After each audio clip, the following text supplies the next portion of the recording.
Bonjour à tous. On commence cette revue de presse en France avec la victoire de Lille 3-0 contre l'Olympique de Marseille hier soir. C'était l'enfer du Nord pour le journal La Provence. Une semaine après la défaite contre l'OL 4-2, les Phocéens chutent à nouveau face à un autre concurrent direct pour le podium. Ils sont désormais 6e au classement. A l'inverse, tout va bien pour le LOSC qui réussit son début de saison. Les Dogs sont 2e derrière le PSG à l'issue de cette 8e journée. On reste en Ligue 1 avec le derby du Languedoc qui s'est joué hier entre Montpellier et Nîmes, une rencontre à l'ambiance très chaude sur le terrain mais surtout en tribune. En effet, il y a eu des débordements des supporters montpelliérains qui ont provoqué 2 interruptions comme le rapporte l'équipe.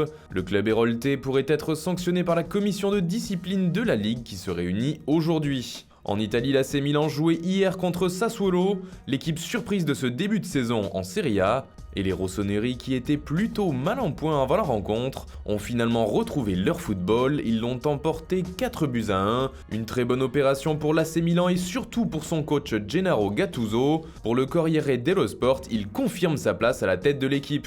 Toujours dans la presse transalpine, Tuttosport nous livre les coulisses d'un gros changement pour la Juve, car comme il l'a annoncé récemment, Giuseppe Marotta va quitter ses fonctions de directeur général du club à la fin du mois d'octobre. Le départ de celui qui a aidé la vieille dame pendant une dizaine d'années à retrouver sa place d'antan est une surprise en Italie, mais Tuttosport annonce déjà la suite. C'est un nouveau projet à la Juve pour l'horizon 2024 avec le couple Paratico-Nedved à la tête du club. En Espagne, le Barça n'avance plus en championnat, les Blaugrana connaissent des difficultés et ça commence à se faire sentir dans le vestiaire. Le quotidien Sport parle d'autocritique et rapporte les déclarations de plusieurs cadres de l'équipe, comme Messi et Suarez. La Pulga a notamment expliqué que le Barça ne pouvait plus encaisser des buts à chaque match, on doit s'améliorer et être plus fort. Le buteur uruguayen quant à lui pense que l'équipe ne peut dépendre que de Messi.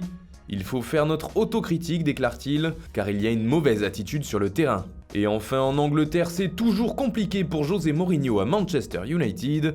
Les Red Devils se sont inclinés 3-1 contre West Ham ce week-end et l'entraîneur portugais est de plus en plus critiqué sur les mauvais résultats de son équipe. Son remplaçant semble déjà tout désigné par les médias anglais, il s'agit de Zinedine Zidane. Et d'après le Sun, Zizou aurait même carrément appelé José Mourinho pour s'entretenir avec lui sur Manchester United. Un coup de fil qui aurait résigné le Special One quant à son destin avec les Red Devils. Voilà, c'est tout pour ce matin, bonne journée à tous, on se retrouve très vite pour une nouvelle vidéo sur Foot Mercato.